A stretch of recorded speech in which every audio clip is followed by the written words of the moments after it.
నీవు సత్యమును అనుసరించి నడుచుకొంచున్నావు. 3 యోహాను 1:3.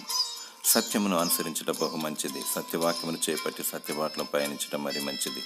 అంతరాత్మలో దేవుడు సత్యమును కోరుతున్నాడు. సత్యము స్వతంత్రులుగా చేయును.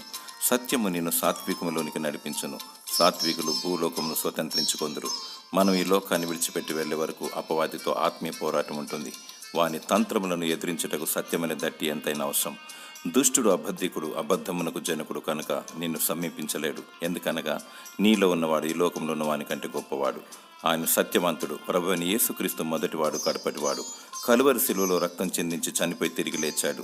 ఆయన యుగయుగములకు సజీవుడు, పరిశుద్ధుడు, సత్యస్వరూపి, సమీపించరాని తేజస్సులో వసించువాడు. ఆయన పూజారుడు, స్తోత్రారుడు.